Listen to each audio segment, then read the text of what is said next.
Bueno, ¿qué tal? Bienvenidos a esta nueva entrega de entrevistas con los candidatos a la presidencia del Ecuador.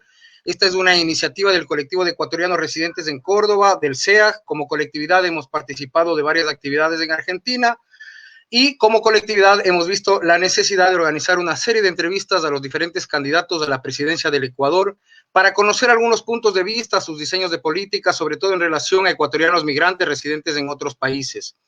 Queremos dejar en claro que como colectividad no apoyamos a ningún candidato. Nuestra propuesta busca conocer desde un formato distinto de entrevista un poco más acerca de ellos, sus propuestas y la mirada que el candidato tiene sobre diferentes temas que nos interesan. Queremos que este espacio genere nuevas reflexiones políticas, democráticas en nuestros seguidores, así como también una reflexión para el ejercicio de un voto responsable. Todas estas entrevistas se encuentran en nuestras redes sociales de nuestro colectivo y replicadas por otros colectivos de ecuatorianos residentes en otros países. Queremos también comentar que a esta iniciativa se ha unido la primera red de emprendedores de profesionales ecuatorianos en Argentina. Hasta el momento nos han confirmado 10 candidatos y hemos entrevistado a 6, y hoy tenemos la presencia del candidato por Sociedad Patriótica, Coronel Lucio Gutiérrez. Bueno, muchas gracias por acompañarnos, Coronel. ¿Cómo está? Buenas noches.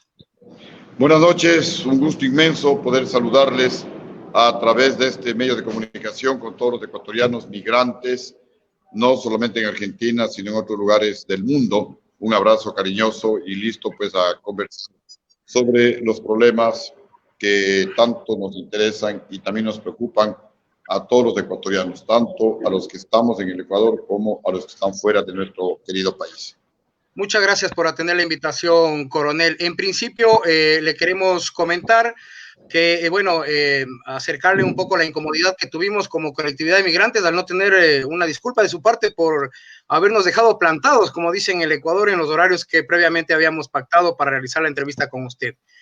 Dicho lo cual, nos gustaría arrancar con la entrevista. No sé si usted desea decir algo al respecto, coronel.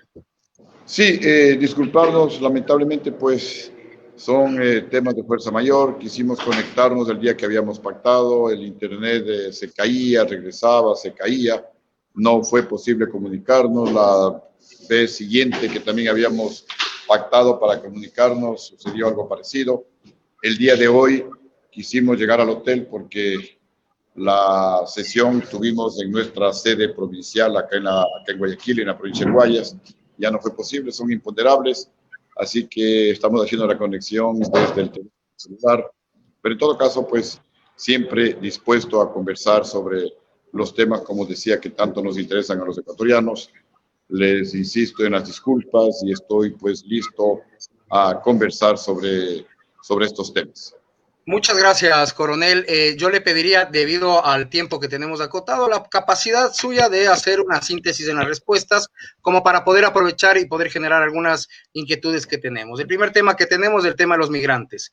En su plan de gobierno, usted se centra en los migrantes ecuatorianos en otros países, pero actualmente estamos atravesando un problema de migración de extranjeros hacia nuestro país, hacia el Ecuador. ¿Hay alguna política, alguna propuesta, algún plan para mejorar de mayor manera la migración hacia el Ecuador? A ver, sí, tenemos algunas iniciativas en ese aspecto. Por un lado, mientras les damos seguridad a los ecuatorianos que están en el Ecuador, también tenemos que darles seguridad a los extranjeros que están en nuestro país.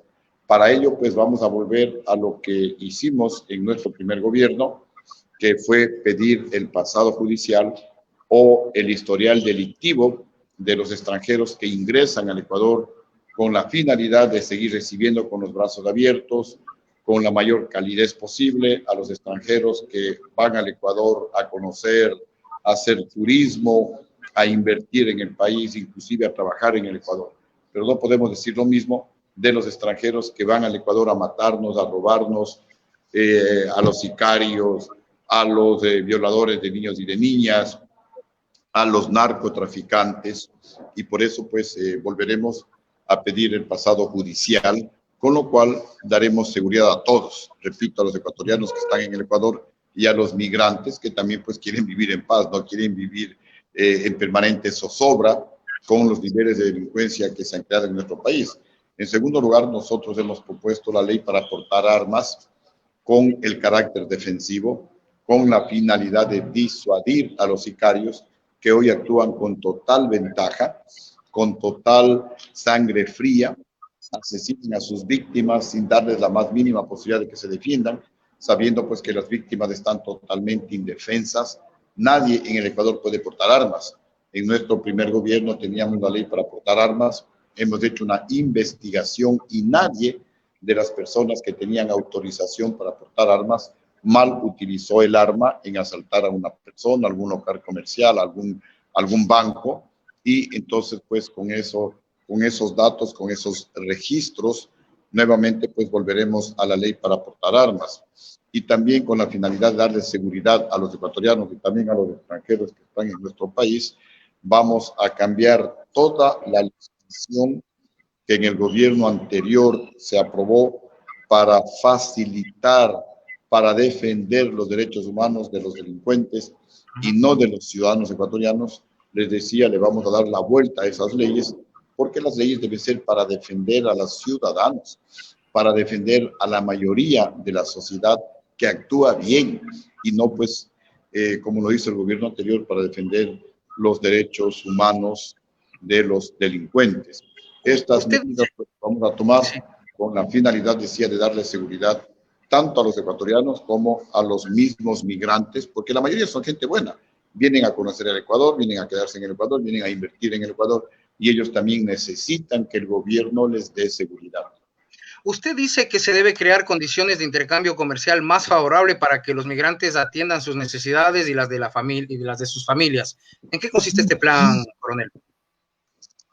A ver, nosotros estamos proponiendo convertirle al Ecuador en un centro financiero, logístico y tecnológico internacional, con la finalidad de que los bancos más grandes del mundo vengan al Ecuador y a través de la competencia con la banca privada presionen hacia abajo las tasas de interés a niveles internacionales del 3% de interés anual, del 4% de interés anual, con lo cual tendremos dinero barato para que cualquier empresa, desde la más pequeña hasta la más grande, puedan hacer préstamos baratos, invertir en los sectores productivos y generar empleo. El ecuatoriano, el pueblo con empleo va a consumir y a través del pago del IVA, el gobierno tendrá recursos para invertir y mejorar la salud, para invertir y mejorar la educación. Y todo esto pues se va a convertir en un escenario favorable para que los migrantes ecuatorianos que están en el exterior y que deseen venir al país lo hagan para que pongan a beneficio de su experiencia, sus conocimientos tecnológicos, sus conocimientos en temas de desarrollo, porque también pues vamos a tener préstamos, créditos baratos a través de la banca privada y también en la banca pública, como ya lo hicimos en nuestro primer gobierno, en donde bajamos los intereses de los préstamos del Banco Nacional de Fomento del 16% al 8% de interés anual y luego inclusive al 5% de interés anual. En esta ocasión bajaremos los intereses de los préstamos de la banca pública al 3% de interés anual.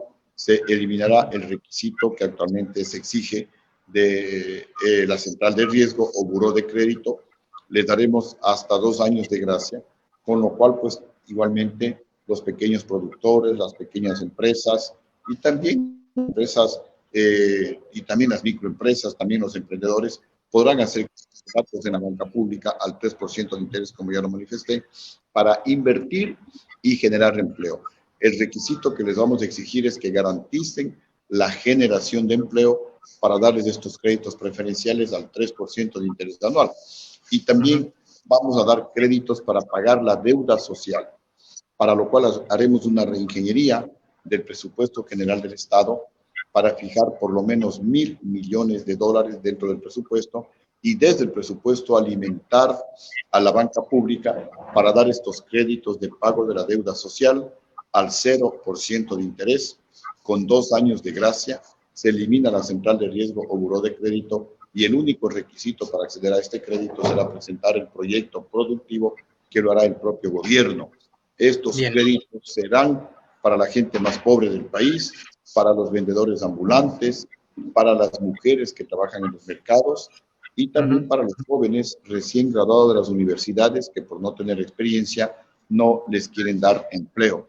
De esta manera serán En ese sentido, coronel, el tema de los créditos, por ejemplo, usted debe conocer que muchos migrantes tienen problemas para recibir los créditos educativos para avanzar con sus estudios en el exterior. ¿Qué hará al respecto para que no se entorpezcan sus carreras? A ver, se soluciona con dinero. En mi gobierno teníamos dinero hasta para ahorrar.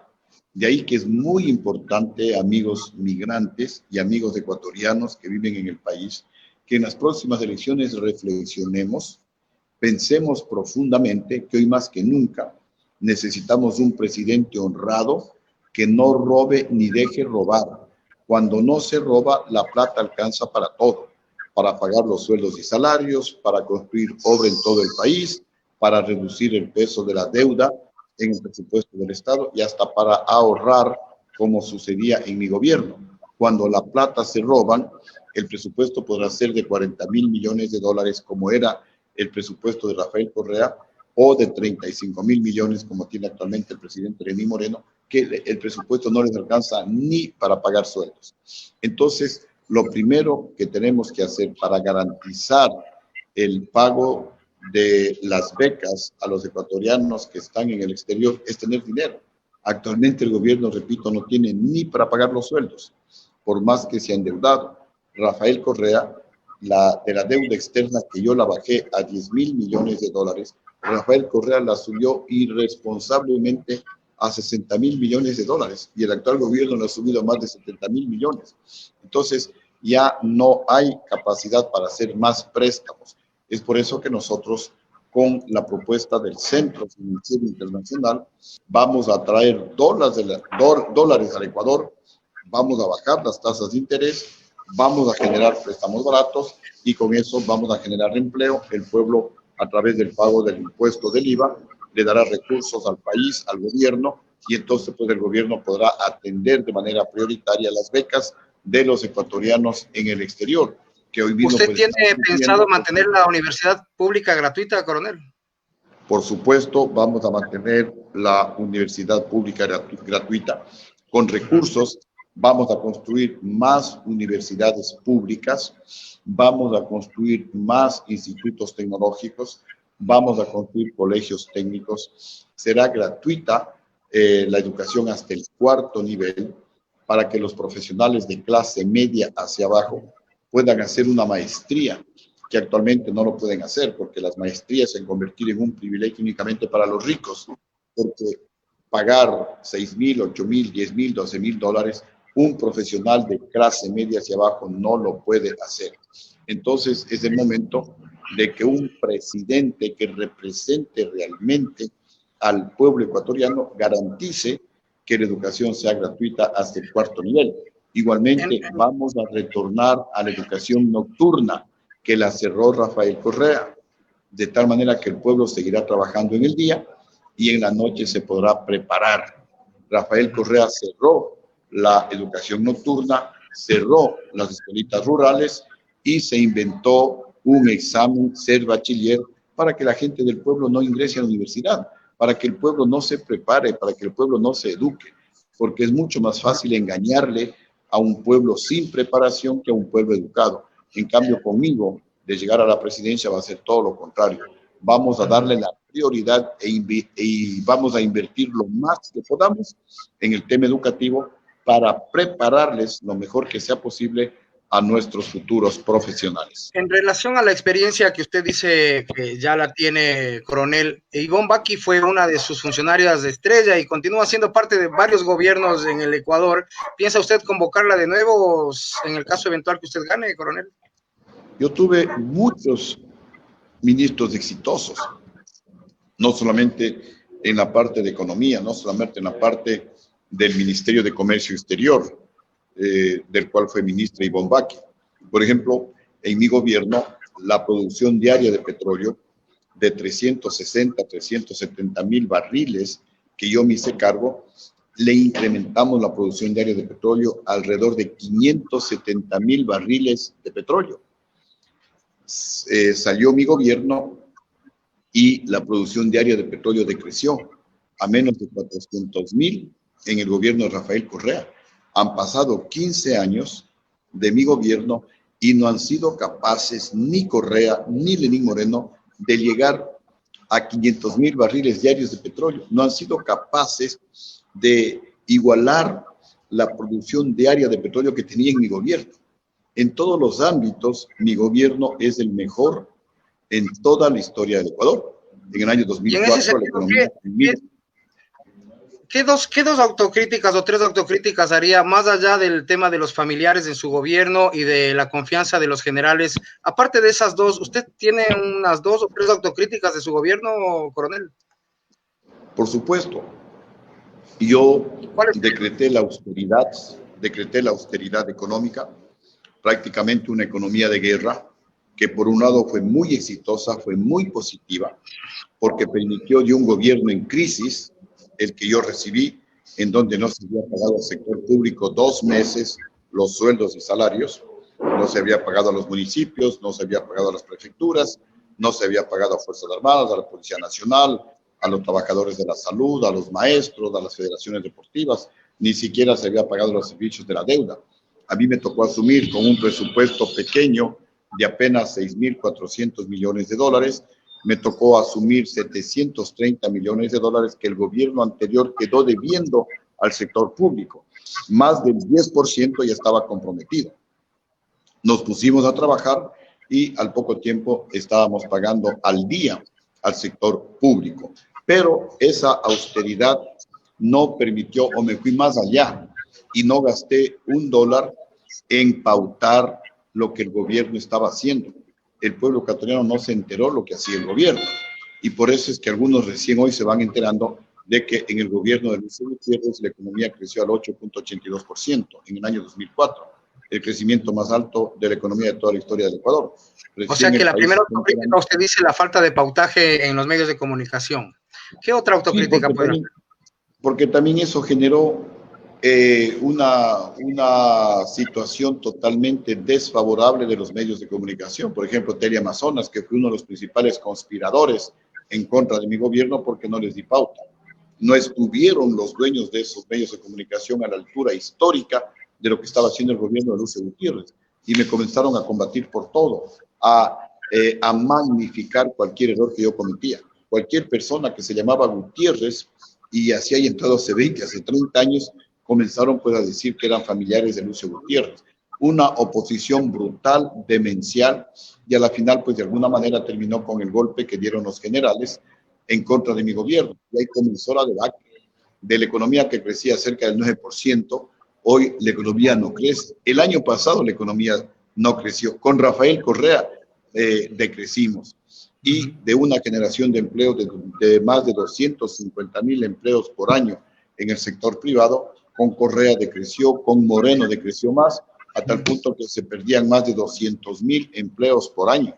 En mi gobierno se generaban más de 250,000 empleos por año, luego se perdían más de 200,000 empleos por año. Entonces, si el golpe que dieron los generales hubiera sido para que las cosas mejoren, hasta yo hubiera aplaudido. Pero lamentablemente, pues el golpe dado por los generales a favor de las oligarquías ecuatorianas, miren cuáles son los resultados. Un país en donde hay una corrupción imparable, un país en donde hay una violencia que sigue creciendo, un país en donde la pobreza sigue aumentando, un país en donde el desempleo igualmente sigue aumentando. Usted me comentó la primera autocrítica. ¿Cuál sería la segunda, aparte de este tema de los generales, del pautaje y de la familia suya en su gobierno? ¿Alguna otra autocrítica que se hace? Mire, sobre el tema de la familia que se magnificó por los adversarios políticos. Nosotros somos 12 hermanos, 6 hermanos de carne y 6 hermanos políticos. De los 6 hermanos, 3 estuvieron en cargos públicos. Un cuñado que estuvo menos de 2 meses en el cargo público, una hermana que estuvo menos de 2 meses como secretaria en el Banco del Estado, menos de 2 meses, y una hermana que estuvo como parte del consulado del Ecuador en Argentina, cerca de 2 años. Pero magnificaron.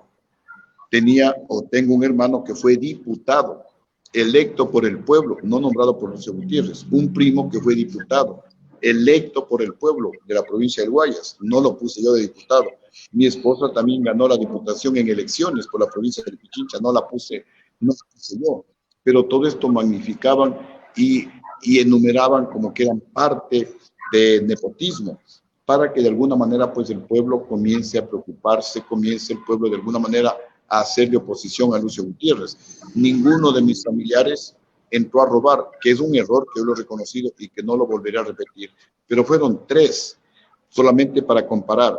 Antes de mi gobierno, en el de Gustavo Noboa, el hermano de Gustavo Noboa, Ricardo Noboa, fue presidente del Consejo Nacional de Modernización. Es como hablar de 5 ministerios. El canciller de la República era Heinz Meller. El hermano del canciller de la República fue embajador del Ecuador en Alemania. Y ahí la oligarquía estaba calladita. Y ahí los medios de comunicación calladitos no decían nada, porque cuando es la oligarquía se quedan callados. Pero cuando un hombre del pueblo como Lucio Gutiérrez, por no pautar en los medios de comunicación, bueno, magnificaron, es un error que yo sí lo he reconocido y que no lo volveré a repetir. Pero obviamente pues tampoco puedo quedarme callado ante un tema que es verdad, pero que tampoco pues es un delito. De todas maneras, me da la sensación de que a veces nombrar los errores de otros, de alguna manera intenta tapar los propios. Coronel, ¿usted sigue autodefiniéndose políticamente como un dictócrata? Sí, ya que usted me pregunta, sí. Y como en esa ocasión yo definí que era para mí dictócrata. Demócrata para el pueblo honrado, para el pueblo patriota, para el pueblo pobre, que somos la inmensa mayoría de los patriotas, y dictador para los corruptos. Por eso es que ahora, de llegar a ser presidente a través de una consulta popular, aprobaré cadena perpetua para todos los políticos y funcionarios públicos ladrones, y les daré un plazo de 3 meses para que devuelvan la plata robada. Si no devuelven la plata robada, para evitar el terrorismo, investigaremos a todo su entorno familiar, y de haber evidencias, el entorno familiar irán presos hasta que devuelvan la plata robada. Si yo soy presidente, conmigo me van a devolver la plata robada. Yo no voy a ser como Correa, cómplice de los ladrones. Yo les voy a hacer devolver la plata, y al primero que le traeré al Ecuador es a Rafael Correa, a que devuelva la plata que se llevó del país. Porque se roban la plata, no hay medicinas en los hospitales. Porque se roban la plata, no hay universidades. Porque se roban la plata, no hay dinero para dar crédito a la gente pobre del país. Porque se roban la plata, nadie quiere invertir en el Ecuador. Conmigo, el Ecuador llegó a ser el 3er país de América Latina que más inversión extranjera recibía. Hoy somos el último país. Nosotros recibíamos más inversión extranjera que Colombia, que Perú, que Chile, que Argentina, que son economías más grandes que la ecuatoriana. Pero cuando hay un presidente honrado que no roba, cuando hay un presidente que no cambia las reglas de juego, cuando hay un presidente que genera confianza, que genera credibilidad en el ambiente interno y externo, las inversiones vienen, y solo las inversiones productivas generan empleo. Por eso que en mi gobierno se generaban más de 250,000 empleos por año en el sector privado. Esos son los números. Sin embargo, en el sistema de justicia, Coronel Gutiérrez, usted sabe la situación con la Pichicorte. ¿Cómo espera que el pueblo confíe en una propuesta como la que usted está diciendo, cuando fue usted quien propició la eliminación de una Corte de Justicia para proponer precisamente la famosa Pichicorte, que favoreció el retorno de Abdalá Bucaram luego de anular los juicios en su contra? Mire, la historia ecuatoriana está llena de mentiras a medias y de mentiras completas, como la que usted acaba de mencionar, porque me está preguntando. Cuando yo vine a la cárcel a dar la cara, las 94 denuncias que tenía la fiscalía eran, entre otras, me acusaban que yo le traje a Bucaram, me acusaban, como usted hoy me está preguntando, de que yo nombré la Corte, me acusaban que desde el Ministerio de Bienestar Social se disparaba a la gente, y me acusaban de que mi hermano y yo teníamos pozos petroleros, que tenía haciendas por Quinindé, que tenía casas por todo el Ecuador, que tenía plata en los bancos ecuatorianos, plata en los bancos extranjeros. Los 94 juicios gané, porque cuando uno tiene la frente limpia, cuando uno tiene las manos limpias, cuando uno tiene la verdad, se le enfrenta al mundo y se le derrota. Yo vine a los 5 meses del golpe de Estado, cuando el gobierno golpista estaba en el poder, y parte del gobierno golpista era Rafael Correa, y el mando militar golpista estaba en el poder, y querían de alguna manera justificar el golpe de Estado, pero jamás podían justificar o encontrar algo que nunca se perdió, Mi gobierno es el único en la historia del Ecuador, o por lo menos en los últimos 40 años del retorno a la democracia, que no tiene un ministro preso por ladrón. Todos los gobiernos, social cristianos, de izquierda democrática, Rafael Correa ni se diga, el más corrupto de toda la historia, en números, en realidades, no son expresiones, porque está condenado a cárcel el vicepresidente de Correa. El propio Rafael Correa condenado a 8 años de cárcel por corrupto. Más de la mitad del gabinete de Correa están presos por ladrones, la otra mitad están prófugos de la justicia, diputados de Correa prófugos de la justicia, otros han estado en la cárcel. Esto no son invenciones, son realidades. El actual gobierno también tiene un ministro preso, y cuando se acabe este gobierno, más de la mitad del gabinete, imposiblemente el mismo presidente Lenín Moreno, también irán a la cárcel. A mí me han perseguido y me han rebuscado hasta debajo de la alfombra, pero jamás han podido encontrar lo que nunca se perdió. Eso es lo que a mí me da la tranquilidad para recorrer el país y para señalarles con el dedo y decirles que también voy a aprobar la ley de justificación y confiscación de bienes para investigar las fortunas de los políticos, por lo menos desde el año 2000 hasta el año 2021. Fortuna de políticos que no sea justificada será incautada en beneficio de los legítimos dueños del pueblo ecuatoriano. Y Coronel, sí, por favor, adelante. Sí, volviendo al tema de Bucarán, si eso hubiera sido una razón para el golpe de Estado, la pregunta es ¿por qué no le votan a Lenín? Lenín Moreno también lo trajo a Bucarán a través de un pacto para que y le entregaron las eléctricas y algunos otros temas más como se les acusa. ¿Por qué no le votaron? Rafael Correa no solo que metió la mano en la justicia, él puso a dedo a los jueces para que tapen las fechorías de su gobierno y para perseguir a los opositores políticos. Yo mismo tenía 4 juicios en el gobierno de Correa. Me acusaron de barbaridades, me acusaban de intento de magnicidio, de que yo quise matarle a Rafael Correa. Me acusaban de piratería marítima, de que yo había contratado militares extranjeros para que hundan barcos ecuatorianos y tenía que ir a declarar a la fiscalía y tenía que ir a defenderme, pero jamás podían hacer algo real en contra de Lucio Gutiérrez. Me culparon de que yo era el actor intelectual y material de la farsa del 30S, el 30 de septiembre del año 2010, cuando la policía se sublevó en contra de Rafael Correa. Pero, repito, cuando uno tiene la frente limpia, manos limpias, uno se le enfrenta al mundo y no pasa nada. En cambio, Correa al año estaba lleno de juicios y está condenado a 8 años de cárcel. Mire, la gran diferencia entre Lucio Gutiérrez, un hombre honrado, un presidente honesto y un presidente deshonesto como Rafael Correa.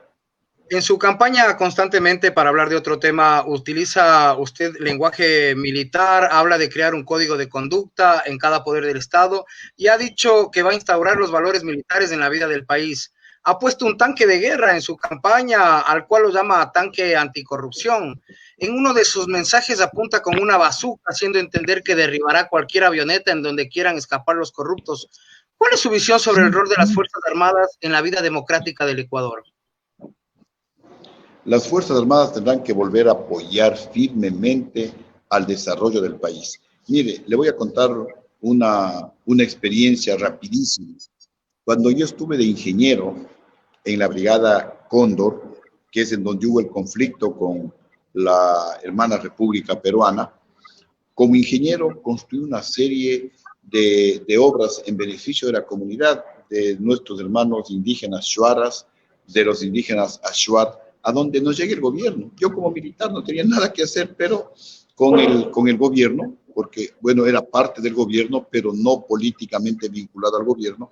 Dentro de mis actividades como militar, trabajaba de lunes a viernes, sábado y domingo me dedicaba a hacer obra social, y les hacíamos letrinas, y les ayudaba a conducir el agua, por lo menos agua entubada, y les ayudábamos a hacer canchas de fútbol.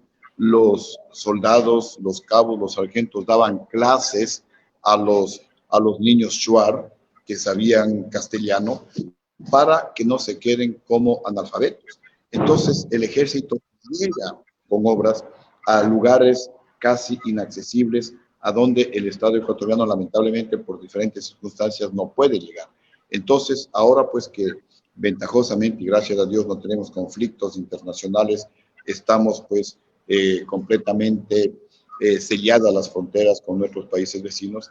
Fuerzas Armadas, sin descuidar la seguridad, por supuesto, manteniendo el equilibrio entre seguridad y desarrollo, tendrá que apoyar muchísimo al desarrollo del país, en casos como lo que estoy mencionando, en educación, en obras básicas de servicios básicos para las comunidades, especialmente indígenas.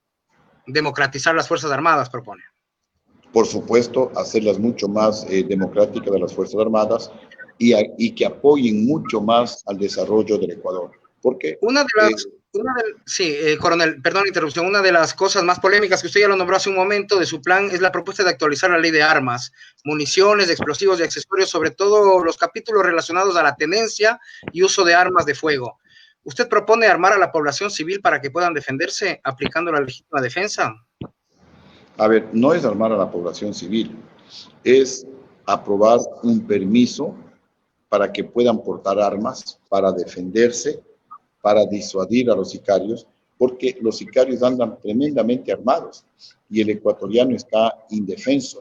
El ecuatoriano no puede portar armas porque en ese momento le sancionan, le ponen 6 años de cárcel. Y es por eso que los sicarios actúan con total ventaja ante los ecuatorianos que estamos indefensos. Les decía hace un momento, hemos hecho una investigación de qué sucedió en mi primer gobierno. Si alguien que tenía permiso para portar armas mal utilizó el arma y no hay un solo caso en donde un ecuatoriano mal utilizó el arma y el sicariato prácticamente era nulo en mi primer gobierno. Con esa experiencia positiva es que hoy hemos vuelto o hemos propuesto volver a la ley para portar armas justamente para defendernos del sicariato, para disuadir a los sicarios y bajo el control estricto de Fuerzas Armadas y de la Policía Nacional, con los exámenes psicológicos y con la capacitación respectiva, porque la persona que esté autorizada a usar el arma tendrá que ser capacitada, porque sería peor, como se dice, sería peor el remedio que la enfermedad si es que a la persona se le da un arma y no se le capacita y no sabe cómo disparar y no sabe cómo defenderse. Entonces es todo un sistema que va en la dirección de bajar los niveles delincuenciales, especialmente en el tema del sicariato. Con esa finalidad volveremos a la ley para portar armas. Acá no es como en los Estados Unidos, en donde hay libertad total para que el pueblo, si puede comprar una ametralladora, la compra, si puede comprarse un tanque de guerra, pues igualmente lo puede adquirir. Acá no, acá son armas de pequeño calibre para defensa personal y para a los sicarios que hoy actúan pues con total ventaja frente a las víctimas. En el tema de derechos humanos, coronel, el pasado 24 de noviembre fue censurada y destituida en juicio político la ex ministra de Gobierno María Paula Romo por sus acciones frente a las manifestaciones de octubre del 2019. ¿Cuál es su opinión acerca de la fuerte represión ordenada por la ex ministra en esas jornadas? A ver, sobre el tema de la ministra, yo pienso que ella debería haberle destituido por corrupción, por haber repartido a los hospitales, a los diputados. Esa es una corrupción flagrante. En el tema de octubre del año pasado, entonces, en la represión posiblemente se pasaron de la raya, pero es parte de la obligación que como ministra de gobierno y los policías, pues defendiendo el orden público, tienen que hacerlo. Si es que ha habido excesos, pues esos excesos habrá que investigarlos. Y hubo excesos de lado y lado. Por una parte, pudo haber excesos por la fuerza pública, pero también hubo vandalismo y se acusaba, lamentablemente no se investigó, que fue financiado el vandalismo por Rafael Correa, porque una cosa es protestar, con la que estuvimos nosotros completamente de acuerdo.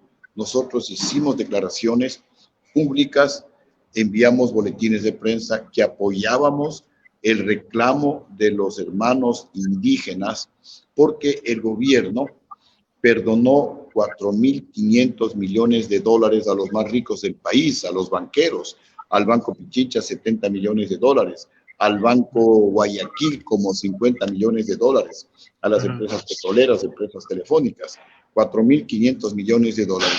Y en cambio al pueblo nos subía los combustibles. Entonces, pues, o sea, ¿de qué estamos hablando?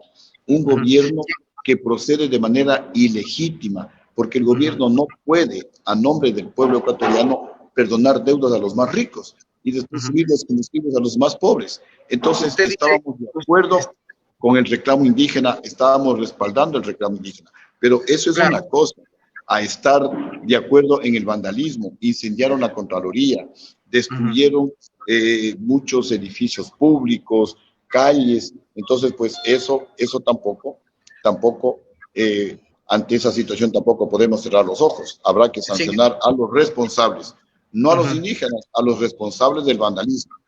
Usted señala entonces que es posible, o por lo menos deja abierta la posibilidad de entender que es posible que se le haya ido la mano a la ex ministra María Paula Romo. Y en ese sentido, le quería preguntar y hacerle esta pequeña introducción de esta pregunta. Durante las protestas que llevaron su caída en el año 2005, también usted ordenó reprimir, y el 19 de abril de ese año murió el periodista chileno Julio García, que estaba cubriendo las manifestaciones cuando usted fue presidente.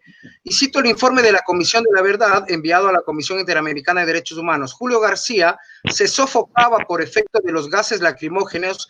En medio de la marcha vio unos niños ahogándose por la misma causa en la calle Chile, entre Guayaquil y Flores, e insultó a los policías por la represión, y estos, en vez de moderarla, lanzaron más bombas.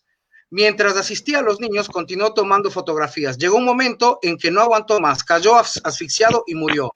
¿Qué puede decir usted a los organismos de derechos humanos, a la sociedad ecuatoriana y a la familia de Julio García?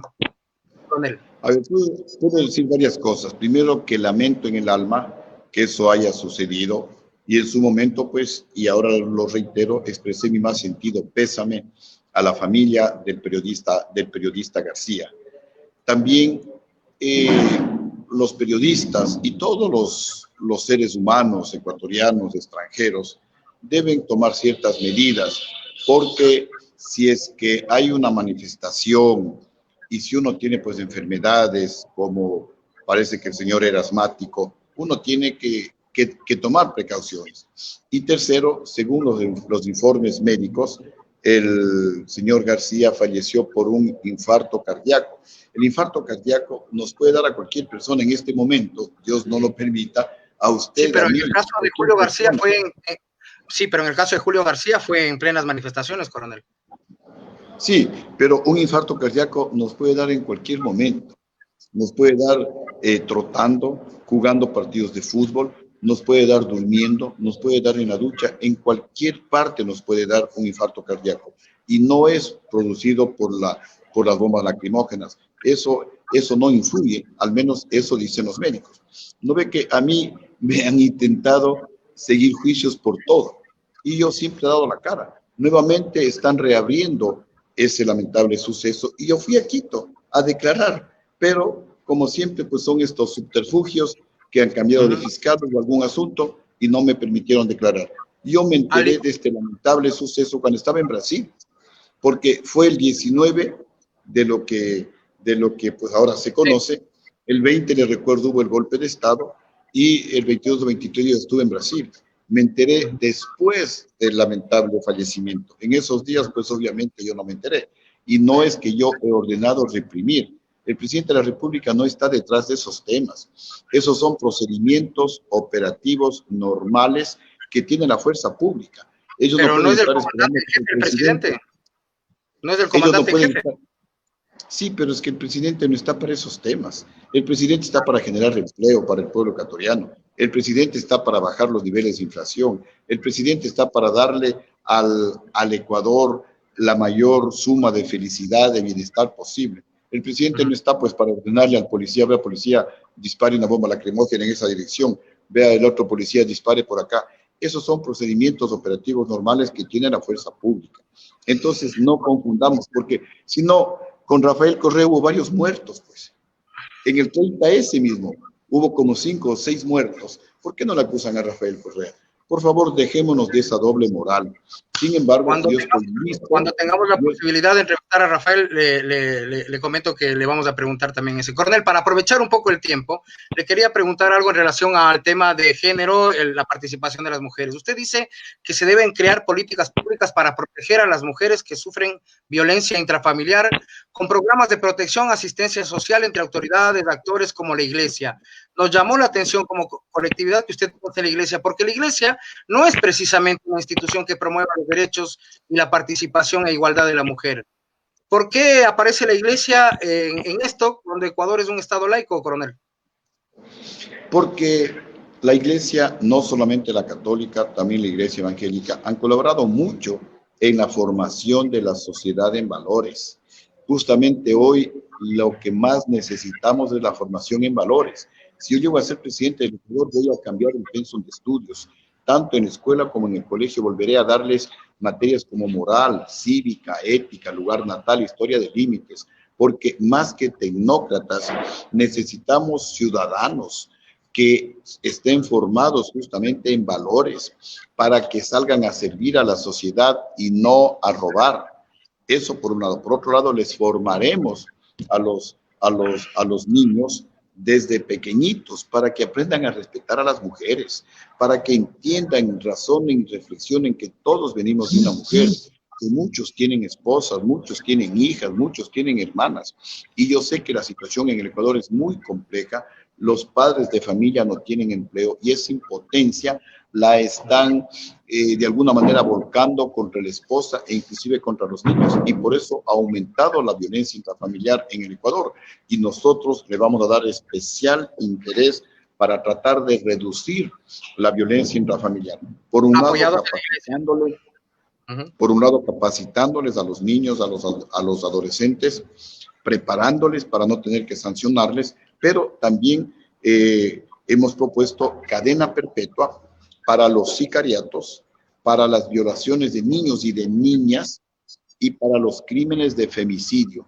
Entonces, primero les formamos, les decimos no seas violento con la mujer, no le pegues a tu mujer, no le agredas a tu mujer, pero si le agredes a tu mujer, si le matas a tu mujer, vas a ir a cadena perpetua. Entonces, le damos los argumentos, le preparamos, le capacitamos, pero si incumple, pues le vamos a sancionar con mano dura para tratar de erradicar la violencia intrafamiliar y los crímenes de femicidio en nuestro país. ¿Usted está de acuerdo, coronel, con que las mujeres decidan y tengan autonomía sobre su sexualidad y sobre la interrupción voluntaria de su gestación?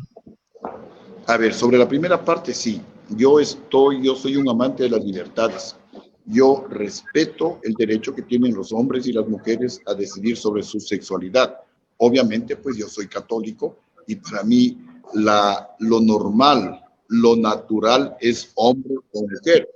Pero si alguien quiere unirse entre hombres y entre mujeres, pues obviamente respeto, ese es su derecho. En el tema de la concepción, igualmente por mi concepto cristiano, el único que nos puede quitar la vida, así como nos da la vida, es Dios. Pero en todo caso, en temas polémicos, como por ejemplo, una niña violada a los de 14 años o de menor edad, bueno, eso tendrá que decirlo el pueblo ecuatoriano. Yo estoy dispuesto a través de la democracia directa consultarle para que el pueblo decida, porque es un tema polémico. Por un lado, la concepción no admite dudas, es decir, no prevé que si es una violación, pues se puede abortar. Por un lado, ¿no? O sea, ese es un extremo y el otro extremo es el aborto. Yo creo que los dos extremos son malos, habrá que ver cómo entramos a un término intermedio y eso pues tendrá que debatirlo la sociedad ecuatoriana para que tome una decisión. Pero, para por usted, ejemplo, ¿cuándo inicia la vida humana, coronel? Para usted. Desde la concepción, desde el momento que se une el espermatozoide con el óvulo femenino, desde ese momento, desde el primer segundo comienza la concepción. Por eso le decía. Muy bien, usted debe conocer que hay varios movimientos feministas que precisamente lo que intentan demostrar es la decadencia de los sistemas patriarcales. Uno de esos sistemas es precisamente poner en duda la idea de patria. un concepto que usted lo utiliza muy seguido en su campaña. Estos colectivos feministas proponen empezar a pensar más bien en una nueva comunidad y para ello hablan de matria, precisamente para romper con el sistema patriarcal y lograr instalar una lógica que represente mucho más el pensar y el sentir de las mujeres en el espacio público. ¿Qué piensa usted de la matria en vez de patria? Mire, en ese tema, pues, igualmente respeto ese criterio, pero no lo comparto. Uno tiene que amar a la patria, así como uno ama a la madre. Es un tema muy complicado, es un tema, yo diría, demasiado nuevo, que habrá que debatirlo mucho para cambiar ese criterio de patria. Es como desconocer a nuestra madre. Entonces, pues, al menos yo soy formado, yo soy un militar de carrera. Bueno, precisamente lo que dicen es para reconocer a esa madre hay que empezar a llamar matria en vez de patria. Bueno, de entrada, repito, pues, habrá que debatir muchísimo esos temas. Yo me quedo, al menos por ahora, con el término de patria y con el término de madre. Yo amo a mi madre, que está en el cielo, y amo a mi patria, y estoy luchando porque quiero rescatar la patria de las garras de los antipatria. Los que saquearon al país durante 10 años están pretendiendo retornar al Ecuador para terminar el saqueo. Entonces, por eso es que nosotros les decimos a los ecuatorianos, hoy los patriotas se levantan para evitar el desangre de la patria. Hoy los patriotas gritan y gritamos, lucharemos, venceremos y volveremos a darle paz, a darle tranquilidad, a darle empleo, a darle buena salud, a darle buena educación al pueblo ecuatoriano. Me permite, coronel, hacerle 3 preguntas más. Sabemos que estamos con el tiempo. ¿Es posible hacerle 2 o 3 preguntas más? Bueno, que sean cortitas, sí, porque yo tengo otra entrevista que confirma y pues ya no estamos pasando el tiempo aquí. Cuando usted llegó a la presidencia, presentó en su plan de economía, esta economía de guerra que usted hablaba hace un momento, en el que se proponía subir el precio de los combustibles y congelar los salarios de los servicios públicos. De hecho, el mismo ministro de Finanzas de hoy, Mauricio Pozo, fue su ministro y firmó una carta de intención con el Fondo Monetario Internacional que hizo que Pachacutic rompa alianza con Sociedad Patriótica. ¿Cómo ve usted esas decisiones suyas 17 años después? A ver, lamentablemente los líderes indígenas no estuvieron a la altura histórica de los acontecimientos. Les decía hace un momento que el expresidente Gustavo Noboa no dejó la mesa servida, y él lo dijo públicamente, no pagó 2 meses los salarios al sector público. Se debían más de 730 millones de dólares. No es fácil sentarse en el sillón presidencial, no tener un centavo y tener deudas que pagar de inmediato. Una cosa es la deuda externa, que se paga cada cierto tiempo establecido, pero otra cosa es tener que pagar sueldos 2 meses atrasados.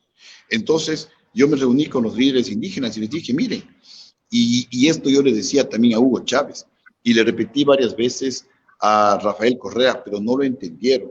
Yo les decía, y mantengo esa tesis, de que la economía no se la puede manejar ni ideológica ni políticamente. La economía se la debe manejar técnicamente, y los recursos que se obtengan del buen manejo económico, eso se invierte con filosofía social en beneficio de los más pobres del país. Eso es lo que yo hice.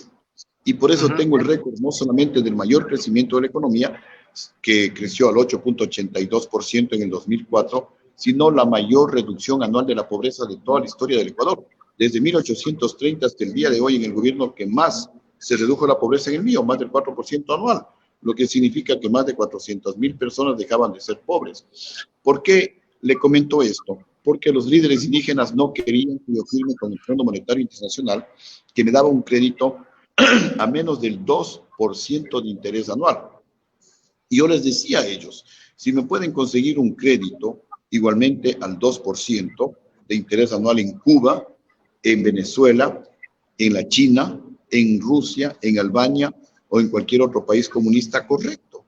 Porque el dinero no tiene ideología, porque la economía no se maneja ideológicamente, se maneja técnicamente. Yo tenía que pagar esos sueldos y salarios de 2 meses que se le debía al sector público, porque para eso me eligieron presidente de la República. Como no me podían conseguir al 2%, sino al 9, al 10%, les dije, no, yo tengo que defender el dinero de los ecuatorianos, cada centavo, porque esto es robo, es robarle a los más pobres del país, pudiendo hacer un préstamo al 2%, pagar al 9 o al 10%, como hizo Rafael Correa, por ejemplo. Eso por un lado. Por otro lado, la carta de intención con el Fondo Monetario que yo la firmé, ¿qué es lo que me decía?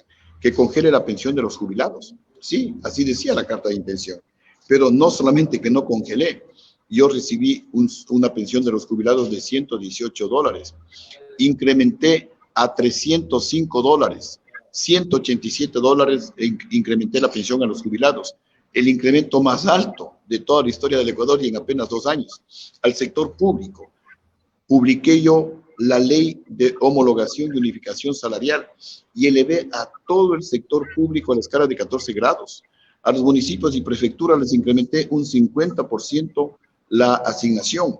Bajé el costo de los servicios básicos, costo de la luz, el costo de las llamadas telefónicas. Pero ¿qué hice a cambio? Decreté la austeridad. No se podía comprar ni una bicicleta, peor un vehículo. Nos movilizaban ¿Qué es lo que usted hablaba hace un momento de la economía de guerra? La crítica que usted hace al gobierno de Lenín Moreno, de alguna manera también le llega por efecto al economista Mauricio Pozo, que es ministro de Economía, digamos. Fue su ministro también. Por supuesto, fue mi ministro, pero el que define la política económica, la política internacional, la política de seguridad, es el presidente. Los ministros simplemente son los principales asesores del presidente de la República en cada una de sus carteras, pero el que define es el presidente de la República. Uno puede tener un carro excelente, un Mercedes-Benz, pero si uno es un pésimo chofer, se le va a fundir la máquina. Es decir, no va a servir de mucho tener un buen ministro como Mauricio Pozo si el presidente de la República no está a la altura de las decisiones que se deben tomar. Ojalá. Una cortita, coronel, en relación al tema del turismo. ¿Cómo usted pretende impulsar el tema del turismo, sobre todo en tema de un escenario de pandemia? A ver, todo se hace con recursos. Ya expliqué cómo voy a generar recursos, convirtiendo al Ecuador en un centro financiero internacional, trayendo a la banca internacional, convirtiendo al Ecuador en un centro logístico internacional, trayendo al Ecuador todo lo que se produce en el mundo. Figurativamente el Ecuador se convertirá en una inmensa bodega para desde el Ecuador repartir, ya que estamos en la mitad del mundo, al resto de países del continente. Traer todas las fábricas de tecnología en el mundo para que se instalen en el Ecuador. Por un lado habrá transmisión de tecnología a los profesionales ecuatorianos, por otro lado se crearán miles y miles de puestos de empleo, se creará riqueza y desde el Ecuador pues se repartirá a los otros países aprovechando la posición central del Ecuador en la mitad del mundo.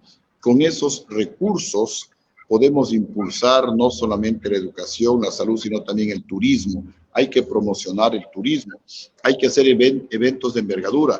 En mi primer gobierno, en el año 2004, yo realicé en el Ecuador el concurso Miss Universo, que es el tercer evento más visto en el mundo. El primero es el Campeonato Mundial de Fútbol, el segundo evento más visto en el mundo son los Juegos Olímpicos y el tercero es el concurso Miss Universo. Le vieron al Ecuador más de 1.000 millones de personas. Se creció el turismo en un 34%. Y el Ecuador pues estuvo en las primeras planas de los periódicos del mundo y de los medios de comunicación del mundo durante varios meses. Durante 2 años nos vieron más de... Está claro el planteo, coronel. En ese evento usted se hizo amigo del candidato presidente perdedor de Estados Unidos, Donald Trump. ¿Sigue siendo amigo de Donald Trump? Si me encuentro con él, por supuesto que voy a saludar. Yo, mis amigos de él, cuando él era el presidente de la corporación o de la franquicia Miss Universo, me pareció una persona muy agradable y yo le deseé suerte como presidente de los Estados Unidos. Bueno, pues hoy ha perdido, así es la vida. En la política no se empata como en el fútbol, o se pierde o se gana. En esta ocasión, pues, al presidente Trump le tocó perder. Ya habrá la posibilidad de una revancha para él, si es que se le presenta esa posibilidad. Coronel, le dejamos en la parte final para que usted pueda enviar su mensaje a los ecuatorianos migrantes, agradeciéndole nuevamente por su tiempo y por este diálogo que hemos tenido.